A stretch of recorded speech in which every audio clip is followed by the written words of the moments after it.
A poor boy who grew up in the slums once held on to the big dreams his sister planted in him. She always imagined marrying a rich man and helping him rise high enough to become a knight.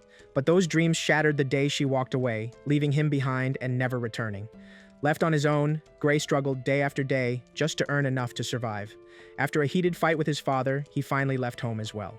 While searching for work, he stumbled upon a chance to serve in a noble household, one where only the nobleman's daughter lived, and because of her nature, everyone feared her. The noble daughter was known for her sharp tongue and fiery temper, driving away anyone who got close. Yet Gray is different. He is the only one who saw the real emotions she hid behind her anger, and he even tried to make others understand her better. Slowly, she began to open up, grateful for his kindness. She eventually fell in love with him and wanted him to stay by her side as her personal assistant, and she gets fall in love for him. But fate didn't make things easy. Her father soon discovered everything and announced that he had already arranged her marriage to someone, and so the question lingers, will that poor boy from the slums manage to reach her, or will he lose her forever? At a noble banquet, everyone was enjoying themselves when a lady tasted a dish and suddenly told someone to call the chef. People around noticed her and wondered aloud if it was the young lady Alicia causing trouble again. Someone remarked that it was her usual tantrum, and another mentioned that she had fired countless servants. A lady even said that Alicia had the cold heart of a demon king. When the chef in charge of the day's menu arrived, Alicia glared at him, questioning what he had been thinking to serve her food of that level, and warning that he should be prepared for what would happen next. Realizing the situation, the chef knelt and begged for forgiveness. Others whispered that it was awful, since the dishes were perfectly fine and even delicious, but no one dared to speak against Alicia. A boy then stepped forward, seeking attention, declaring that he was Alicia's assistant attendant. On behalf of his presumptuous and inarticulate mistress, he said he would explain her true meaning. When Alicia tried to interrupt, Gray asked her to remain quiet for a moment and stated that she had not been criticizing the quality of the food. A man responded in shock, asking what Gray was even talking about, and another insisted that Alicia had clearly been complaining. Gray explained that Alicia meant something entirely different, and that her words should be interpreted as gratitude for being allowed to enjoy such a delicious meal. Alicia was flustered, and everyone else was stunned. Gray added that her further words meant she hoped they were prepared for what would follow because she wished to be of service to them. He said she merely wanted to compliment the chef. Someone called it a joke and asked if Gray truly expected them to believe such a ridiculous excuse. Another added that he couldn't possibly cover for Alicia with such nonsense. Gray replied that as proof, they only needed to look at the table. As everyone wondered what Gray meant, he explained that each table had been prepared with enough food for 5 people. A man pointed out that every plate was empty and questioned the relevance. Gray replied that Alicia had no friends and had eaten everything herself, which shocked the others, as she had finished the amount meant for 5 people. He said this proved she had enjoyed the meal thoroughly. The chef, confused, asked if she had not been displeased with his skills. Gray tried to calm him, admitting he might be overstepping, but suggested that if the chef wished, he could place his abilities at the service of Alicia's family.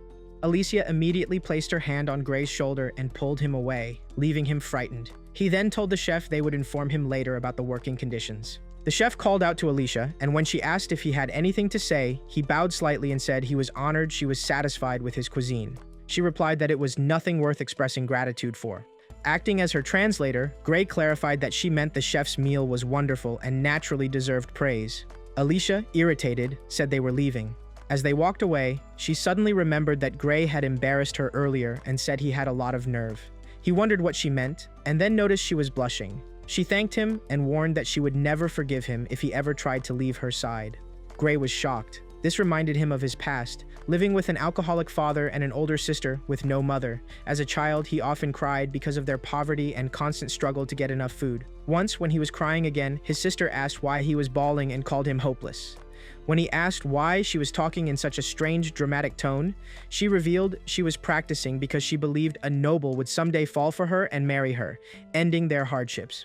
Gray happily asked if he could have such happiness too. His sister, with her usual tired expression, said he might become a knight or charm a noble lady into hiring him as a servant. Gray became excited, and she continued, saying he needed to work hard every day, become strong, and, most importantly, understand a maiden's heart.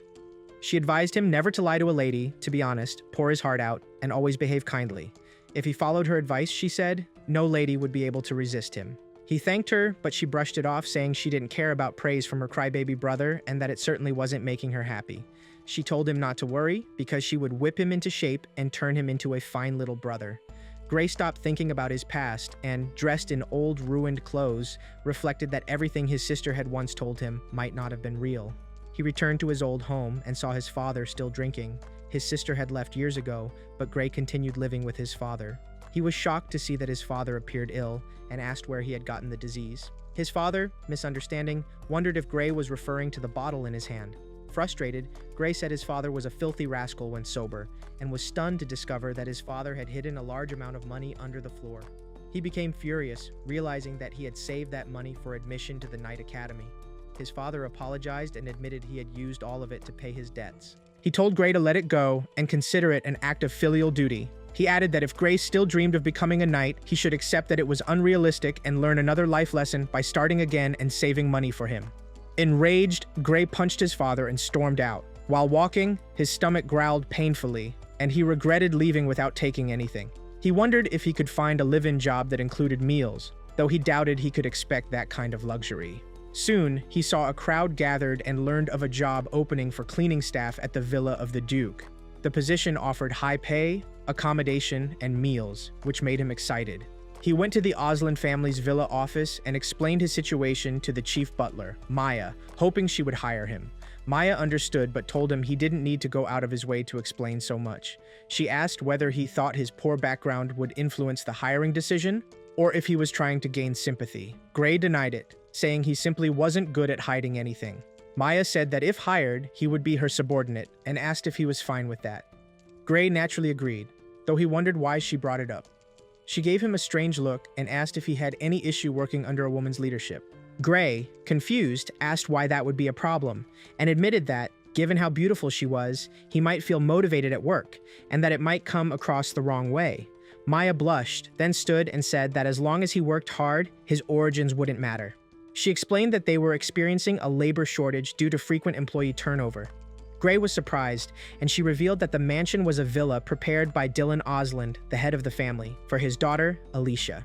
Before hiring Gray, Maya warned him that Alicia was a very difficult woman, and he needed to be careful not to upset her. Gray was confused by the warning, and Maya said she hoped he could last at least a month without being fired. He then changed into his work clothes, clean ones for the first time in his life, and felt genuinely happy wearing them. A man approached, saying he could hardly tell Gray was a newcomer. Gray, surprised, asked who he was. The man introduced himself as Deepak, the one in charge of overseeing him, and greeted him. Gray introduced himself in return, even calling Deepak Chief, and they shook hands. Deepak said he would first teach Gray how to wipe windows properly. He demonstrated, explaining that the key was to clean them in as even a pattern as possible, and to pay close attention to all four corners.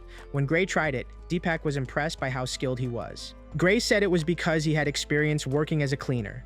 Deepak replied that he might end up learning a thing or two from Gray. Gray felt amazed that all his years of hard labor were finally paying off, though he also wondered what he could possibly teach people working in a duke's household. Deepak said there was plenty to learn, since he himself had been there for only 3 weeks. Just then, they overheard two maids gossiping about a boyfriend, and one burst into laughter while the other reacted strangely. Deepak said this was typical of most of the staff. Small talk was one thing, but he wished they would actually work. Gray asked how the mansion stayed so well maintained if everyone was so lazy. Deepak told him to keep it between them and began explaining how things actually worked in the manor. Gray was shocked. Suddenly, one of the maids bumped into a pot behind her, causing it to fall and break. Alicia arrived, asking what the loud noise was. Gray watched as she approached, blushing because she looked so beautiful. One maid apologized and said they would clean everything immediately. The maid who caused the accident apologized again, but Alicia coldly told them not to bother and to leave at once. The two maids were stunned, and when Alicia asked whether they had any problem with her decision, they quickly denied it and ran off. Alicia then turned to Deepak and Gray, telling them to clean up the mess. Gray agreed, and she left. Deepak remarked that Alicia was extremely strict. While the maids had been at fault for slacking off, she didn't need to scold them so harshly. As Gray cleaned the broken pot, he said Deepak had a point, but he still thought Alicia might have a kind heart. Deepak was shocked and asked if Gray actually enjoyed being ordered around by a tyrant. Gray denied it and said that Alicia hadn't scolded them for breaking the vase. Deepak acknowledged that this was true. The cost of the vase alone would normally take a maid a lifetime to repay. He guessed that Alicia had noticed one of the maids had hurt her foot and wanted them to return to their room and treat the injury quickly. He wondered whether the lady could really be that considerate, although he found it hard to believe. He added that Gray was unusual, since most people who witnessed Alicia's behavior immediately developed a bad impression of her. Gray agreed and said it was probably because Alicia reminded him of his sister, who had also acted that way, and because he sometimes behaved similarly himself. He said they should hurry and finish cleaning, then asked where he could find the dustpan. The scene shifted to Alicia, who stood alone outside a maid's room. She suddenly overheard the maids speaking poorly of her, wondering what her problem was. They complained that the vase wouldn't have shattered if she hadn't shouted like that, questioned why she had ordered them to leave instead of letting them clean up, and said she was acting high and mighty even though everyone hated her. Alicia heard every word while standing silently at the doorway. Gray then arrived to call her, and Alicia immediately ran away. As she fled, Gray noticed that she dropped an ointment. Later, while Gray and Deepak were cutting the grass, Gray wondered why Alicia took all her lessons inside the mansion instead of at the academy. Deepak explained that she had been suspended indefinitely from the academy for causing trouble. Gray was shocked, and Deepak added that she had also been banned from all the social gatherings in the royal capital because, when she was younger, she had driven the other noble girls her age to tears. He said her father, who lived in the main residence, was desperate to find a marriage partner for her, but dozens of her potential fiancé candidates had run away because of her behavior. Deepak continued that each of those men later found new fiancés, which had led to a rumor claiming that anyone who escaped an engagement with Alicia would be blessed with good fortune. Gray felt that the situation sounded pitiful, especially because all of them had gone on to find other partners. Deepak pointed out that Gray seemed to be taking Alicia's side and placed a hand on his shoulder, saying it was understandable. Alicia was beautiful, and no one could blame Gray for developing a crush on her. He suggested that it was a forbidden romance between a servant born as a commoner and the daughter of a duke, and told Gray to forget about it. Gray hesitated, and Deepak asked if he had touched a nerve. Gray denied it and told him to look behind him. When Deepak turned, he found Alicia standing there, commenting that he seemed to be getting a bit too excited. Deepak panicked and ran off, pretending Maya had ordered him to finish his tasks immediately. After he left, Gray greeted Alicia, saying it was a beautiful morning and lovely weather. Alicia, acting cold, asked if he was the newly hired servant named Gray. He became excited and said he was honored that she knew his name. She continued acting cold, saying he was a low-born commoner and that she merely remembered the names and faces of her servants. Gray stepped a little closer and said he was in awe, adding that it was only natural for someone as sensible as her to remember such things. She turned her face away and asked why he was smiling like that. Gray apologized, wondering if his smile had displeased her. She denied it and said she only wanted to know the reason. Gray explained that he couldn't help smiling because he was grateful for the chance to speak with a beautiful lady like her. She blushed and asked if she had said anything particular. Gray replied that although she had referred to them as low-born commoners, she didn't truly mean it. Otherwise, she would never bother remembering their names or faces, nor speak to them at all. He said he knew she was beautiful on the inside as well, and that being able to serve her felt like a blessing. She became flustered, her voice trembling as she said he had quite an optimistic way of thinking. Gray wondered if she truly meant that, saying it was the first time he had heard such words. He looked at her and asked if she had said something more. Annoyed, she insisted she hadn't and told him to stop slacking off and return to work. Gray agreed, and as she was leaving, she called him back to say the mansion had become a little cleaner since he arrived, so he should continue doing his best for her sake. Gray happily agreed. That night, Alicia lay in her bedroom in her nightdress, hugging her teddy named Gaby. Gaby remarked that Alicia seemed unusually cheerful and asked if something good had happened. She wondered if he truly wanted to know and said the new servant they had hired had simply smiled at her. Gaby asked if that was all. When she questioned whether something was wrong, Gaby bluntly asked if she was interested in that boy. Alicia immediately pressed Gaby's face to her chest to silence him, and she wondered aloud whether she would meet Gray again the next day. Unaware of her feelings, Gray continued his chores elsewhere in the mansion, finishing his work for the night while hoping he would see Alicia again the following day. The next day, Gray learned from Maya that he had to attend a ball with Alicia. Maya explained that the event would be held that night at a marquise's residence, and she had been instructed to ensure Alicia's participation. Gray hesitated when he heard this. Maya added that the purpose was to help rehabilitate Alicia so she might be welcomed back into social circles, but she needed to be watched carefully to avoid any trouble. She said she wanted Gray to accompany her for that reason. Gray wondered why he had been chosen, considering Deepak had served far longer than he had. But Maya clarified that Alicia herself had chosen him over the other servants, refusing to attend unless Gray escorted her. She revealed that Alicia strongly recommended sending him instead. Gray felt pleased but stayed silent when Maya glared at him. She simply instructed him not to do anything that could tarnish Alicia's family name. When they arrived at the venue, Gray briefly wondered if a football match was going to take place there. He stepped out of the carriage and offered his hand to help Alicia out, and she remarked that he was unusually diligent that day. After entering the ballroom, they understood it was where aristocrats danced. Alicia found the atmosphere rowdy and warned Gray not to behave in any way that would make her look bad as his master. Gray assured her he would not fail and followed her closely. As they walked, several men stared at Alicia, wondering why she had appeared at the ball and noting how beautiful she had become since they last saw her. Gray overheard them, thinking her beauty drew attention even in such a dazzling ballroom, and her presence seemed to attract interest beyond the rumors surrounding the Lady of the Frost.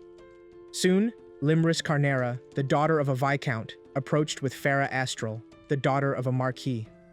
Limris called out to Alicia, asking when they had last met in person, and why she had been suspended from the academy. Farah greeted Alicia calmly, but Alicia showed no interest in speaking to either of them. Limris then commented that Alicia's appearance at the event was surprising. Alicia ignored her and addressed Farah directly, saying she seemed unchanged. Farah trembled as Alicia mocked her outfit, saying she looked like a complete country bumpkin with no sense of fashion. Alicia added that if Farah planned to attend with such makeup and clothing, she should have stayed home instead, and even offered to introduce her to her favorite dress shop so she might appear more presentable. Farah began crying, calling Alicia cruel. Limris angrily intervened, demanding how Alicia could say such things and insisting that Alicia knew nothing about Farah. Others in the ballroom watched as Limris declared she would show Alicia what style suited Farah best. People around them called Alicia shameless for publicly humiliating someone, while some men commented that she could mock others mercilessly without hesitation and that only the Lady of the Frost would behave that way. Limris tried to show everyone that she was giving sympathy to Farah, saying that no matter what others said, she would never leave Farah's side because she understood her better than anyone. Gray watched quietly while Farah complained that she hated Alicia, who always made fun of her whenever they met, and she insisted she never wanted to speak to Alicia again. Alicia turned to leave. Gray excused himself before speaking, and Limris wondered why a mere servant like him dared to interfere. He apologized for his boldness, but said that everyone seemed to be misunderstanding Alicia's words. He insisted that Alicia was actually kind-hearted, but struggled to express her true feelings. Alicia stared at him in shock, asking what he was even talking about. Gray continued, saying that Alicia had meant to express that Farah would look much more beautiful in a more elegant dress, and that if Farah agreed, Alicia would have liked to go shopping with her. He added that this was the true intention behind Alicia's words. Farah, Limris, and the surrounding guests all reacted with surprise. Limris told him not to be ridiculous, insisting that Alicia had clearly insulted Farah. Gray then asked if he could pose a question to Farah, and after lowering himself to her level, he pointed out that Farah had not chosen her dress or makeup herself. Limris had selected everything for her. Farah confirmed it, and Gray explained that what he was about to say was simply a guess. But many people made hurtful remarks about Farah's appearance, not just Alicia. He noted that whenever such comments were made, Rhea was the one who comforted her. Farah was stunned and asked how he even knew that. Limris, angered, warned him not to dare twist the situation or portray her as a villain. She shouted that everything was Alicia's fault. Limris demanded to know whether Alicia had any idea how deeply Farah had been hurt all this time. She insisted that the issue was not simply about Alicia being unable to express herself honestly. Alicia was already treated as a pariah, and Limris asked if anyone would be crazy enough to side with someone like her. Others agreed, saying that what Gray had claimed was hard to believe, and they suspected it was just another scheme of Alicia's. Gray stated that Alicia now had him by her side, and from that moment onward, he would be the one to convey her true feelings to everyone. He promised that he would prove Alicia was not the Lady of the Frost people believed her to be. Alicia suddenly shouted that it was enough, leaving Gray shocked. She added that he should remember his place, and noticed that any further disorder would bring shame to her house. Limris simply watched the scene. Alicia then bowed to excuse them both, and told the others to act as if she and Gray had never been there, asking them to enjoy the ball at their leisure. She began to leave, and Gray, still shocked, followed her.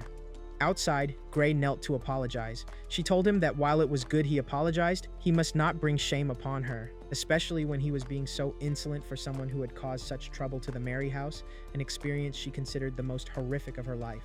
For that reason, she said she would personally train him to have proper servant discipline. Gray was confused, and she turned back to ask whether he had not heard that he was to stay by her side and serve her at all times. Delighted, he asked whether she was appointing him as her personal servant. She flusteredly shouted for him to be quiet and demanded to know if he had any problem with that. Shocked, he denied it. She held out her hand and told him that she could not dance with anyone that day because of him. So until her carriage arrived to take her home, she wanted him to be her dance partner. When he hesitated, she said she would not repeat herself. She pulled him close and they began to dance, though she quickly realized he didn't know how. Because of that, she told him to try a little harder. That night, when she returned home, she told Gobi that Gray was truly a cheeky servant. Gobi understood that she was in a good mood despite attending a ball she normally hated. She asked whether Gobi wanted to know why and said she would tell him. She explained that Gray had come to her aid just when she had been on the verge of tears. After recounting everything, Gobi found the story wonderful and remarked that Gray seemed like the Prince Charming Alicia had always waited for. Blushing, Alicia wondered what he was even saying, insisting Gray was only a commoner, though calling him her soulmate might actually feel more accurate. Embarrassed, she rolled on her bed, wondering whether she was getting ahead of herself. She knew Gray was a mischievous servant who could easily stir his mistress's heart, so she decided she would give him proper education starting the next day. Meanwhile, Gray felt a strange chill run through his body, leaving him worried. The next day, while Gray was working, he kept thinking that he should not have spoken so freely at the ball, that there had to be a smarter way to handle such situations, and that making bold declarations in front of so many people was foolish. He felt that Alicia was a very thoughtful person. He also remembered that before coming to the estate, his life had been miserable. People constantly criticized him, even his father, urging him to go earn money. He had nothing and struggled simply to survive each day, and now he wanted to do the same for Alicia's sake. Suddenly, Alicia arrived in anger and pulled him along, telling him to come with her. Gray was completely confused about where she was taking him. They went to see Maya, who wondered whether Alicia really wanted to make Gray her personal servant, calling it a ridiculous request. Alicia answered that she intended to personally train the impertinent and insolent house cleaner into a proper servant. Maya already knew what had happened at the ball the previous night. She had read the overly detailed report written by the earnest house cleaner. She glared at Gray, and Alicia pinched his cheeks, telling Maya she should understand just how foolish he was, and that she could not leave such a hopeless servant unattended. Gray complained that his cheek hurt. Maya remarked that if he was truly incompetent, he should simply be fired. Alicia argued that even if a servant lacked ability, dismissing them immediately was the decision of an amateur and that they should show at least some patience. When Alicia asked whether either of them had anything to say, both Maya and Gray denied it. Annoyed, Maya added that she acknowledged Gray's diligence and believed his actions the previous night were merely excessive loyalty. She even suggested appointing him as Alicia's translator to clear up her misunderstood words and behavior. Gray was shocked. In irritation, Maya added that Alicia had said she wanted to share not only meals, but even a bedroom with him. She asked if Alicia had gone mad. Alicia responded that a noble could not afford to be shackled by common sense, and that progress required breaking free from it. Maya shouted that it was not about nobility but about propriety, insisting that such behavior was inappropriate for a young lady of her age, and likely came from the excitement of having her first real friend, which had distorted her sense of personal boundaries. Alicia immediately shifted to a cold attitude, laughing that she would never be friends with a commoner and calling the idea disgusting. Maya then suggested that they perform tests to determine whether Gray was truly suited to be Alicia's personal servant. She proposed starting by evaluating his tea brewing skills, as a personal servant should at least manage that much. Gray prepared the tea, thinking that even clean water had once been a luxury for him. He decided to imitate what he had seen the maids do from time to time. After he served the tea, Maya tasted it, and he anxiously wondered what she thought. She then gave him a brief lecture, explaining everything he had done wrong, and declared that entrusting him with the role of personal servant was still too early. Alicia disliked this and said that they were supposed to test him precisely because he was inexperienced. Gray wondered why Alicia was doing all of that for him. Maya said she never expected perfection from the beginning and that they should move on to the next test. Alicia was surprised, and Limris commented that she had never said there would be only one test. For the next task, Maya explained that a personal servant should naturally know how to assist Alicia with all her daily chores, including helping her change clothes. Gray was shocked and immediately thought of something improper, but when Maya asked if he had imagined anything indecent, he quickly denied it. Maya then clarified that the maids who specialized in changing Alicia's clothes were already available, so instead they would test his ability to brush Alicia's hair as part of her morning routine. Gray nervously asked Alicia for permission first, and she allowed it. When he touched her hair, he noticed how smooth it was and how pleasant it smelled. Then he realized Maya was staring at him, so he forced himself to stay focused and asked Alicia how it felt. She said he was doing very well. He remembered how his sister used to force him to brush her hair in the past, and now that experience was finally useful. Gray mentioned that there was some resistance near Alicia's ears and asked if he could untangle it with his fingers. As he worked, his fingers brushed against her ears, making them ticklish, and Alicia, already flustered, insisted that everything was fine even though she felt strange. Maya observed them and said Gray seemed to understand the basics, but since Alicia's hair was very soft, he needed to be gentler. She then moved closer to guide him, telling him to pay careful attention. Gray felt increasingly nervous, and Maya asked if he was really getting flustered over something so simple, calling him a hopeless servant. Alicia suddenly stood up and shouted at Maya, demanding to know what she was doing to Gray. Maya ignored her and said she was willing to consider letting Gray handle Alicia's daily needs, but she could not entrust Alicia to him completely. If he ever crossed any boundaries, she would have to report it to Alicia's father. Alicia asked whether Maya truly thought she would allow such a thing. Maya replied that she was the exclusive servant of Alicia's father, so no matter how much Alicia threatened her, nothing would change. Gray then turned to Maya and told her to leave the matter, saying that a mere commoner like him would never dare lay a hand on a high-class noble such as Alicia. Suddenly, Alicia tugged on his clothes, and when he looked at her, she turned her face away. Gray said he only wanted her to be happy, and that he fully understood the kind of person who would be worthy of her. He noticed that Alicia was making uneasy faces. At that point, Maya accepted his answer, but she posed one final question. She asked what he would do if something like the previous night happened again. Because of her difficult personality, Alicia often earned the resentment of those around her. Would he translate her words for others again if she caused another misunderstanding? She pointed out that Alicia's reputation had softened a little since the incident, but Gray's own position remained unstable. Things had gone well the previous night, but no one could predict what would happen next time. She asked if he was truly prepared to continue acting as Alicia's interpreter. Maya explained that someone like Gray standing beside Alicia as her translator was extremely valuable, but Alicia's reputation was currently so damaged that people mocked her as the Lady of the Frost. His role could help bridge that gap, yet it would also place him at tremendous risk as a servant. A commoner in noble society, she said, was as insignificant as a leaf in the wind, easily cast aside. His actions last night had already been at the limit of what was acceptable. If he handled things poorly in the future, it would prove he was unfit for the role. Being Alicia's translator meant putting himself on the line for her. She asked whether he intended to dodge the issue with empty words. Gray answered that he did not know. The previous night, he simply could not bear to see Alicia being misunderstood. But if she asked whether he had the resolve to keep doing that, he was unsure. He did not want to lose his job or be labeled a disgrace to the household. He admitted he regretted the provocative things he had said. He still did not know what the right thing to do was, but he wanted more people to genuinely love Alicia, and all he could do was work hard so they would see her for who she really was. Alicia blushed deeply as she listened. Maya then said that Gray was good-natured and honest, and for the time being she would trust his words. She told him that as Alicia's interpreter, he must fulfill the role properly, and she warned him not to forget that she would be watching him at all times. Gray agreed, and as he turned to leave, Alicia grabbed his hand, saying he still lacked awareness and that she would start lecturing him in proper order. Gray was shocked, especially because she was still holding onto his arm. Alicia took Gray to the garden, where they sat together on a bench. She still held his hand, and Gray, nervous, mentioned that they were sitting a bit too close. She told him to stay still.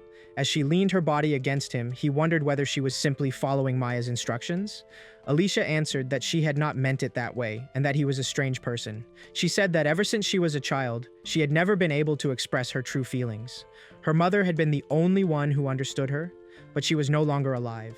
Alicia explained that she had always been hated by many people and expected to spend her life utterly alone. But he had been the only one to see her true self, not the Lady of the Frost, but simply Alicia. For that reason, she said she would never let him go, that he belonged to her, and that he should place her above everything else. Gray recalled everything she had said and asked if she was certain. She replied that no one else had ever made her feel as exposed as he did. Gray began to cry, and Alicia asked whether he intended to make it seem as if she were bullying him. He apologized, and she said he had no other choice.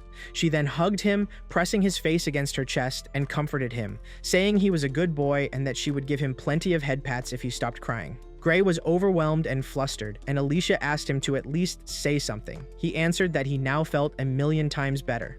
The next day, Gray resumed his duties. When he checked the clock, he realized it was time to wake Alicia. He entered her room and politely asked her to wake up. She was still in her nightdress, which made him turn away in embarrassment.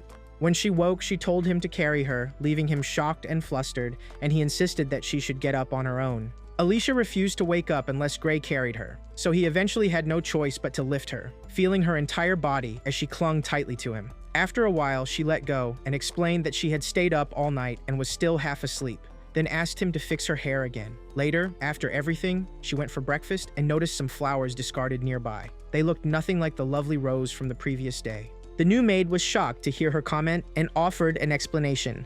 The flowers had been delivered from the countryside the day before. Alicia became curious about where the maid came from, since she had never seen such flowers before. The maid, May, denied the value of countryside flowers, saying they were unworthy of Alicia's attention and that she would remove them. Gray immediately told her not to do that and clarified that Alicia only meant the flowers were beautiful and that it was her first time seeing them, so they might be native to May's homeland. May was surprised. Alicia, still acting cold, said she had not meant that much, and that, as a noblewoman, it would be improper not to know the name of a flower. Gray explained again that she was simply eager to learn its name. Irritated, Alicia shouted at him. Afterwards, May showed the flower to Alicia, and when everything settled, she thanked Gray for helping her earlier. Gray replied that it was nothing worth thanking. May told him it truly made her happy, since she had moved to the capital alone, struggled to fit in, and often thought about returning to the countryside. She said Gray had been kind to her, almost like an older brother. Gray asked her to calm down because she was giving him too much credit. May then asked whether he would mind keeping her company from time to time so they could talk. Gray guessed that her family was still in the countryside and that she was alone here, so he agreed. May mentioned that she was younger than him and his junior, so he should use her name without honorifics. Gray accepted, but Alicia glared at him, wondering how May could say something so casually. Gray was startled, thinking that despite everything, they were still colleagues, with boundaries to maintain so as not to set a bad example. May then told Gray to call her May when they were alone. After she left, Alicia placed her hand on Gray's shoulder and remarked that they seemed very close, asking what kind of relationship he had with May. Gray became genuinely scared at that moment. After breakfast, Alicia spent her free time reading a book in the library, while Gray used the opportunity to study and make productive use of his day. When he eventually checked the clock, he noted that it was time for Alicia's lunch. She was surprised that it had gotten so late and thanked him for reminding her. Gray asked about the book she was holding, and she said it was top secret and that she would lend it to him another time. During lunch, Gray ate in a separate room, the servants' cafeteria, alongside Deepak. Deepak insisted he still couldn't believe how much Alicia seemed to like Gray, but he pointed out that fewer servants were speaking poorly of her now, which he credited to Gray. Gray responded that it was only because Alicia was genuinely a good person. Deepak admitted he felt jealous since he had been captivated by Alicia's beauty, though now he was focused on May, whose innocent smile he found even more charming. May happened to overhear and soon approached Gray, asking whether he was about to have lunch and reminding him that he needed to call her as well, or she would get upset. When Gray agreed, she happily thanked him and said she needed to return to work, adding that they should talk again once she was done. Gray worried someone might misunderstand the situation. Deepak then glared at him, implying Gray had wasted no time. Gray was shocked and insisted Deepak had misunderstood, explaining that he and May were only friends. Deepak loudly declared he would pursue a new love now, the era of motherliness, and that he wanted the charm of a mature woman. Gray wondered if he meant Maya. Deepak confirmed it, saying Maya was usually strict and tough, but that it would be wonderful if such a cool beauty became affectionate just for him. He grabbed Gray's shoulders, asking if Gray understood how he felt, leaving Gray frightened. Deepak went on enthusiastically, saying he wished he could make Maya's room shine, just so she would look at him with cold eyes and praise him by saying even someone like him could be useful sometimes. Maya arrived at that exact moment and asked whether he wanted her praise that badly. She told him that if so, she would double his cleaning duties for the next month and forbid him from entering her room. Deepak was stunned and immediately obeyed. Maya then turned to Gray and commented that his meal portion seemed too small. Gray apologized, explaining that the food was so delicious he felt unworthy of eating too much. Maya reminded him that servants' meals were provided free of charge and told him to make sure he ate properly, since it would be a problem if he couldn't muster strength when needed. She placed something on the table in front of Gray, leaving him unsure of what it was. She explained that if he thought she was only a strict woman with a tough personality, then he was mistaken, and that she always made sure to properly reward her hardworking subordinates. She leaned in close for a moment before walking away. Deepak immediately began crying, wondering why Gray had stolen that woman as well. He even tried to take Gray's cake, insisting Gray should at least give him that, but Gray refused, saying it was his. Afterwards, Alicia finished her lessons and was told to keep practicing until next time. She lay down on her bed, and Gray thought that after enduring those drooling lessons, she often revealed a side of herself she usually hid. He praised her for her hard work, and she kept insisting he continue praising her. Gray followed her instructions, saying he had never met a woman more wonderful than her. She questioned whether he meant it, adding that there were surely many beautiful and talented noble women in the world. Gray denied it, but she said that if such a girl appeared before him, she was certain he would choose that girl over someone as troublesome as herself, even calling herself a nuisance. Gray then asked her to let him ask something in return, and she seemed confused about what he meant. He asked her whether, if a servant more attractive and capable than him appeared before her, she would dismiss him and make that person her new personal attendant. She was startled and immediately denied it, telling him he shouldn't joke about such things and calling him her soul, before abruptly stopping mid-sentence. He gently took her hand and said she already knew his answer, that there was no one more special to him than her, and that no matter what anyone said, she would always be his number one. She became flustered by his words, and he nervously asked if she was all right. She began trembling, so he lifted her and laid her on the bed. While blushing, she told him to stop, saying that whatever the situation was, it all felt far too soon. She admitted she was thinking about inappropriate things, but he told her there was nothing wrong with starting a bit earlier, adding that slipping in would help her relax if she was exhausted. She was shocked, saying it would hurt the first time. He wondered if she was simply half asleep and reassured her that he would take full responsibility. She asked whether he was truly serious, and he told her he always became serious whenever it involved her. She then asked him to be gentle, saying she wanted the two of them to stay close and connected for a while. He promised to guide her into the dazzling world of dreams, and she agreed, saying they should make it a wonderful moment. He began counting for the ship to let her slip, and she remarked that the strange routine he came up with felt more like a punishment. When he asked what she meant, she explained that it seemed like something meant to discipline him. She then pulled him down onto the bed with her. He grew terrified, worrying what would happen if Maya walked in on them and insisting the situation was a bad idea. But Alicia said that kind of thrill made it the perfect punishment for him, unless he hated it. She told him to stay still like that, even though he himself wasn't feeling well. After a while, she asked if they could take a bath together. Gray became frustrated, thinking that bathing after dinner was the most dangerous situation for him, and he refused. When she made a sad face, he insisted he wouldn't change his mind. She suddenly grew serious and asked if he intended to keep defying her. Gray replied that disobedience wasn't allowed for him either, but kicking him was against the rules. She became emotional, saying she only wanted him to wash her hair and asking what would happen if soap got into her eyes and she went blind because he wasn't there to help.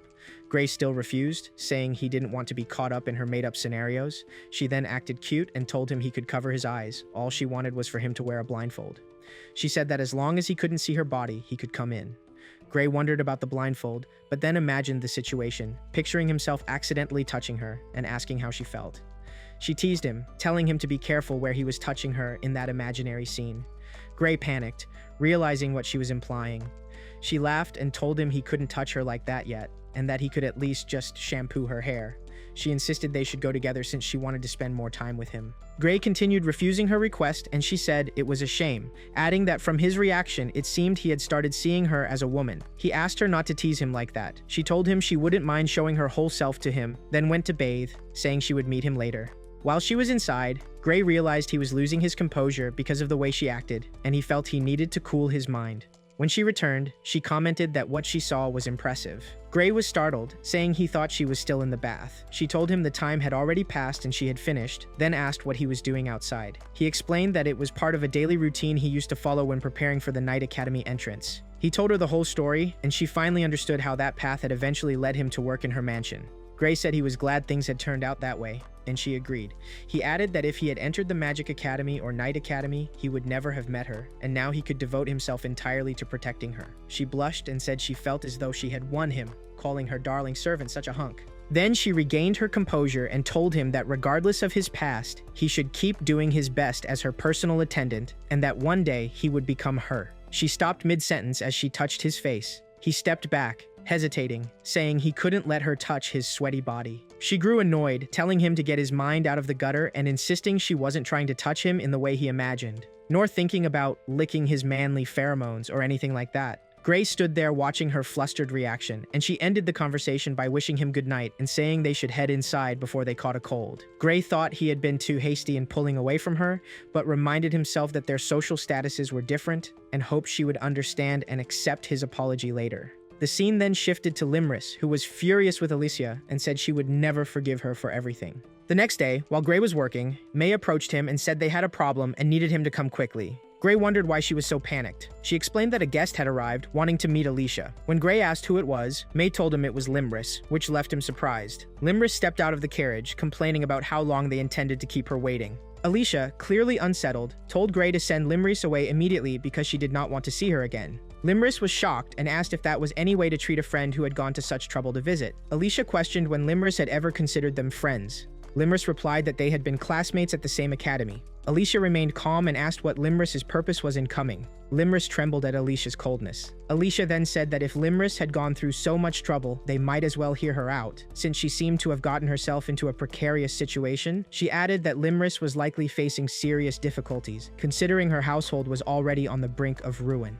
Limris explained that they had mistreated Farah and treated her like a personal stepping stone, even though she was only a viscount's daughter, and such behavior was completely unacceptable in noble society. She said she feared that the esteemed astral family might cling to her like a lost puppy, and asked if they could really blame her for enjoying that feeling.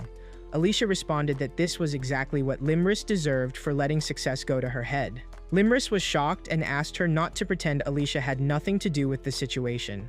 She said she was in trouble because they had exposed everything to Farah, so Alicia should take responsibility. She then clung to Alicia, apologizing for every terrible thing she had ever said about her. Alicia told her it was fine, and that she would listen to whatever Limris had to say. Limris said she only wanted mediation. She wanted Alicia to mediate between her and Farah. Alicia immediately pointed to the exit, telling her it was that way. Limris panicked and asked her to wait, saying Alicia certainly had the nerve to refuse, especially after everything Limris had done for her, even if it hadn't been kind. Gray suggested that since Limris had been Alicia's classmate, helping her once might be useful, and they could place Limris in Alicia's debt. Limris glared at him and said he phrased it cleverly. Then she stepped closer, saying she had thought he looked shabby, but up close he was actually a sweet-looking, handsome boy. Alicia felt jealous and demanded to know why Limris was flirting with Gray. Limris immediately grew frightened, and Gray asked Alicia not to toy with her, but Alicia continued teasing. Alicia finally said she might make an exception and help mediate between Limris and Farah. Limris asked if she truly meant it, and Alicia replied that there would be one condition. Limris would have to become her lackey. Limris was stunned. Alicia then asked whether, considering Limris's unpleasant personality, she really had any other friends to rely on. With no other choice, Limris agreed. Alicia remarked that she wasn't much of a dog person, but she did take good care of obedient pets. Limris reluctantly acted the part, finding it humiliating yet strangely thrilling, while Gray watched the whole scene in disbelief. Alicia told him not to misunderstand. She didn't care what happened to Limris. She was only worried about Farah's feelings after what had happened that night. Gray couldn't help thinking that noble ladies were certainly a peculiar group. Alicia and Gray eventually went to meet Farah, who greeted them with a polite good afternoon. Alicia said it had been a while since the ball. Farah replied that she had never imagined receiving an invitation from Elysium, and that the letter had been so lovely it genuinely moved her. Alicia said Farah was exaggerating and that she hadn't done anything special. In truth, Gray had written the letter, but they kept that to themselves. Alicia then suggested they get started, saying they were going to work on Farah a little, and Farah agreed. When they entered a shop, Alicia told her that the staff had been eagerly waiting for their visit. Farah, visiting such a stylish store for the first time, was excited and amazed by the beautiful dresses on display. Alicia mentioned that she had been coming to this place consistently for quite some time, training the shop in her own way. Farah, confused, asked if that meant the store was adjusting to match Alicia's personal taste. Alicia explained that the shop used to chase every passing trend, constantly altering its designs. The craftsmanship had always been excellent, but nothing made the store truly unique. She said that preserving tradition while staying at the forefront of fashion was important, yet not enough on its own. She had asked the staff to think about what kinds of products they truly wanted the store to offer. Customers, she said, shouldn't be swept away by brand names, but should choose with their own eyes. A good store must struggle to create the best products it can, and if it cannot do that, there is no reason to visit it at all. Alicia concluded by telling Farah that, as a proper noble lady, she ought to develop an eye for beauty herself. Farah agreed with everything Alicia had said, and Alicia added that if Farah liked anything, she would buy it for her as a gift, since splitting the bill would only be troublesome. Farah was shocked and said she couldn't possibly allow Alicia to pay for her like that. Gray explained that Alicia understood why Farah would misunderstand, but what Alicia meant was that she wanted to offer a dress as a token of their friendship, and if it made Farah happy, it was a small price to pay. Farah said she understood and realized that was how Alicia felt.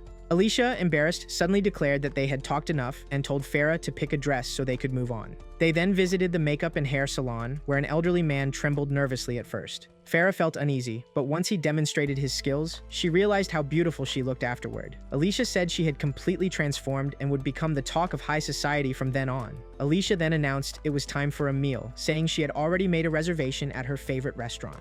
When they arrived, people immediately recognized Alicia as the Lady of Frost, though one man's gaze was fixed entirely on Farah. His wife angrily questioned how he dared stare at another woman while she stood beside him. A waiter thanked Alicia for her patience and guided them to her usual private table. Inside the private cabin, Alicia pointed out that the only flaw of the restaurant was its clientele. Farah thanked her for the invitation, saying she was truly happy to be there. Alicia, not wanting to beat around the bush, admitted she had a reason for inviting Farah. She wanted to talk about Limris, whose family was in serious trouble and on the verge of ruin.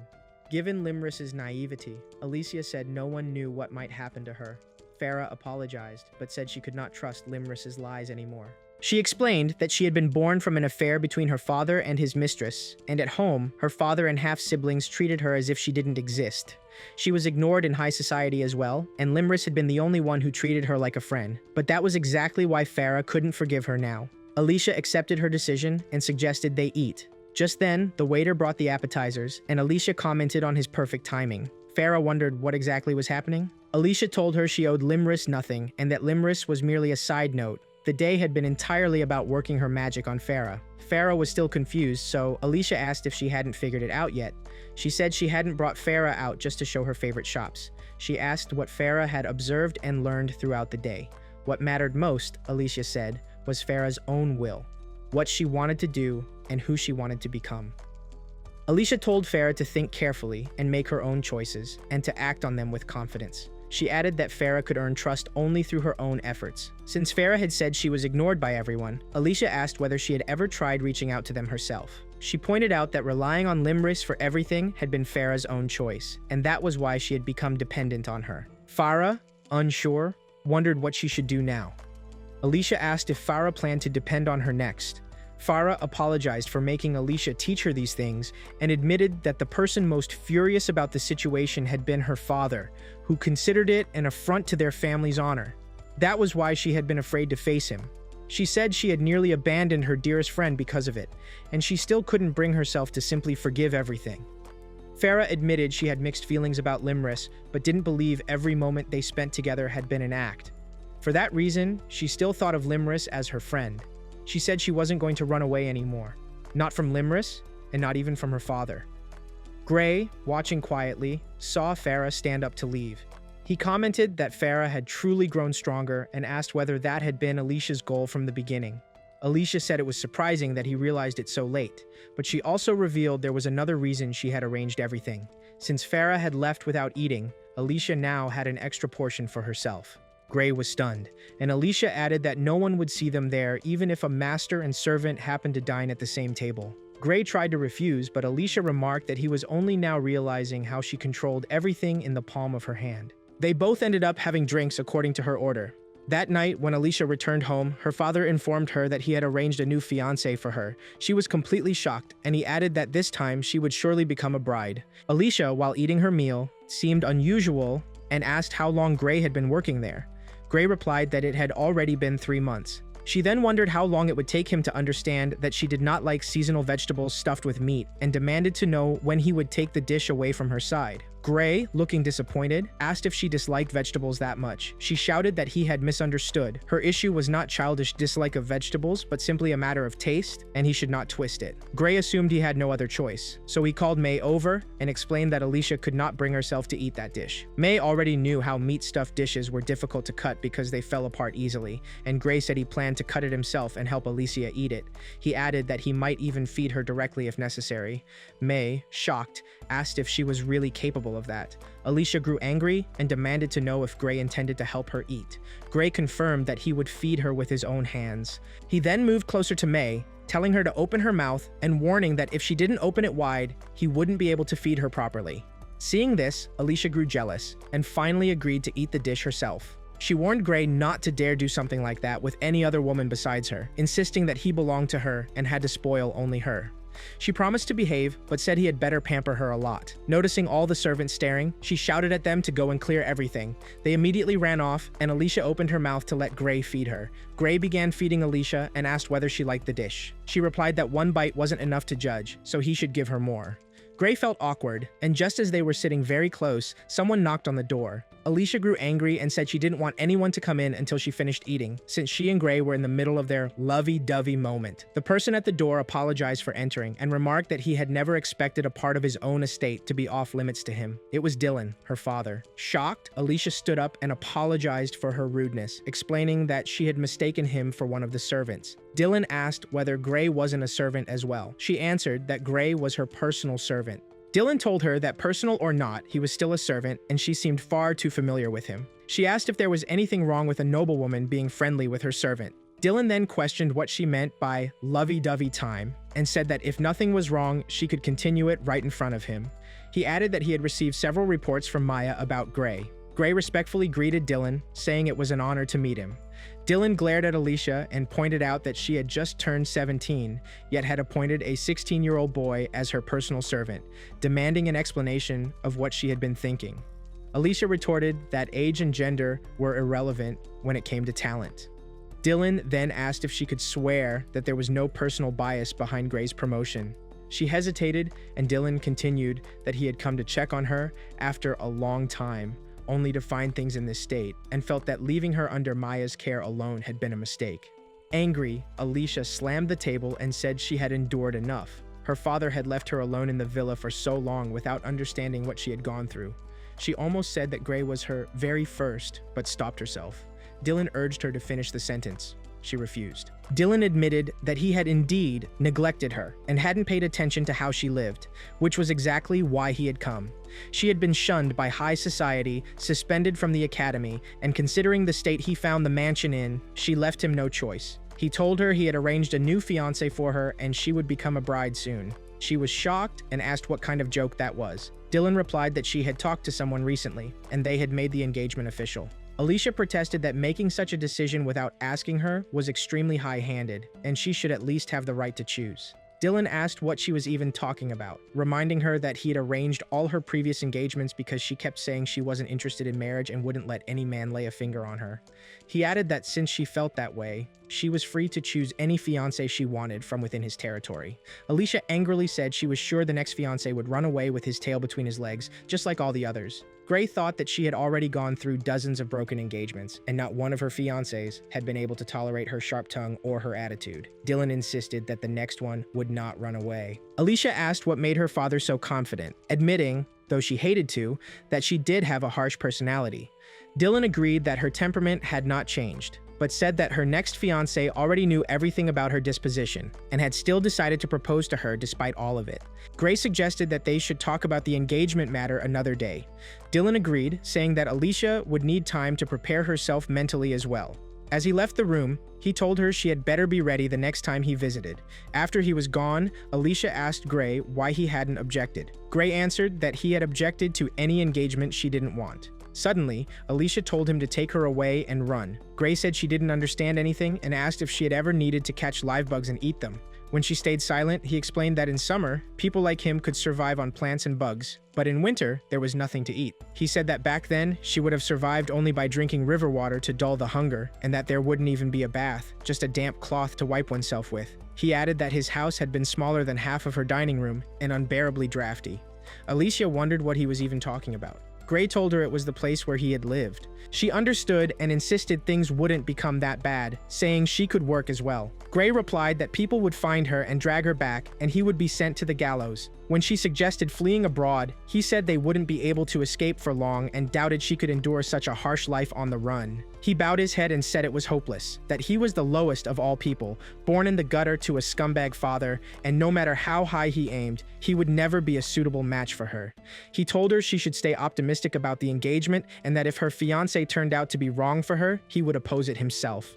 Alicia remained silent and left. Gray regretted that he had not been born into a noble family. 2 weeks passed. One morning, when Gray went to greet her, he found that Alicia, usually weak in the mornings, had woken up and gotten ready on her own. When he stared at her, she asked why he was looking at her that way. Gray said it was nothing and tried to mention her schedule, but Alicia told him she was going to discuss the flower bed with May. When he tried to speak again, she turned back and told him he should rest and didn't need to stay close to her all the time. Gray was confused, and when he saw that she had already left ahead of him, he realized his duties for her had been reduced to the bare minimum. Many days passed with almost no conversation between them. After some time, when Alicia came out of the bath, Gray was surprised that she had bathed on her own. She asked if there was any problem and whether she needed his permission to take a bath. Gray denied it immediately. May arrived, calling for Gray, but Alicia glared at her and told her not to say anything unnecessary. May, frightened, agreed. Gray felt deeply saddened, thinking he no longer understood Alicia's feelings and wondering what kind of attendant that made him. Frustrated, he slammed his hand against the wall, questioning the meaning of everything. Maya appeared and remarked that his behavior was unbecoming of an attendant. Gray was startled to see her. She added that he was fortunate she was the one who saw him and warned that even a careless word or action from him could disgrace their masters. Gray bowed and apologized. Maya said it was because he had lost sight of his role as a servant and was harboring desires far above his station. She hoped he would reflect on that. Gray regretted everything, thinking he couldn't believe how irritated he had become simply because there was distance between him and Alicia. As Maya began to walk away, she told him that he would have to accept everything by the end of the week, whether he liked it or not.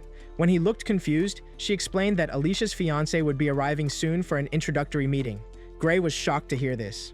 The scene then shifted to the fiancé, who was extremely excited about meeting Alicia.